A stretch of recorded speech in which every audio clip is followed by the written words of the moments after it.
Tong si Obanay, kala mo magmumult talaga. Halika na, gagawin nga kita enclosure today, ayaw mo pa? Ayan, sumabi tuloy pa mo sa brush, tila ka parol dyan Pwede na pang star ng Pasko So for today mga Lodi, encloscaping time na naman at ang gagawa natin ng enclosure, itong Vitalis chromatus na napaka-OA, si Obanay. Napaka-defensive ng inamong gali, lalo pag ginalaw mo pa yan, ako talagang hihiga. Tila nag-ulti naka-super thread pose Anyways, gagawa na natin siya ng bagong enclosure kasi talaga naman dugyot. Yung dating clear na enclosure ngayon, complicated na So since dumating na yung enclosure galing kay Master Shogun Tank and Exotic Enclosure, gawa na natin siya.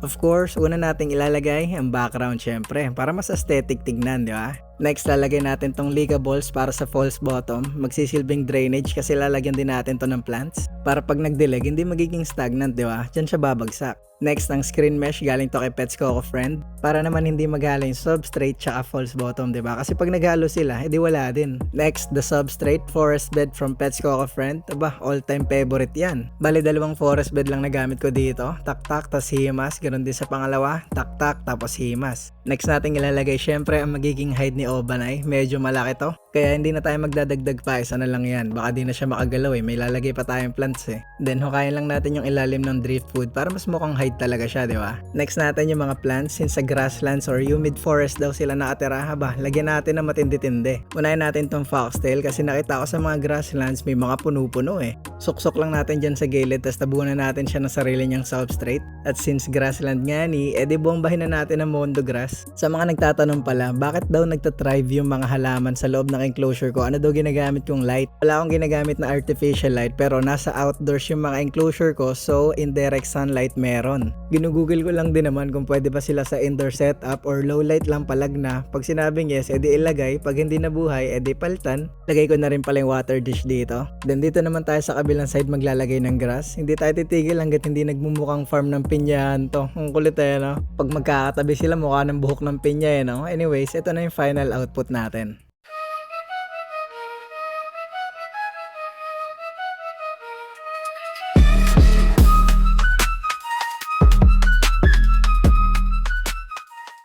Okay na yan, pininyahang enclosure. So lagyan na natin si Obanay sa loob. Umalis ka na dyan sa dugyot mong enclosure kahit galit ka palagi.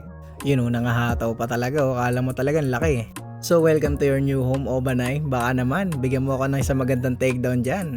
Kaso wala talaga, binigyan mo na bagong bahay, galit pa. Di ko pa na-gender to pero feeling ko babae to laging galit Di ko tuloy masabi na sana masaya siya sa bago niyang enclosure kasi galit talaga naka-thread post pa rin Anyways, as always, parate naman ang enclosure natin from 1 to 10. Any feedbacks or suggestion, nandyan ang comment section, lagay nyo na lang, okay? Yan na lang din muna para sa encloscaping natin for today mga Lodi.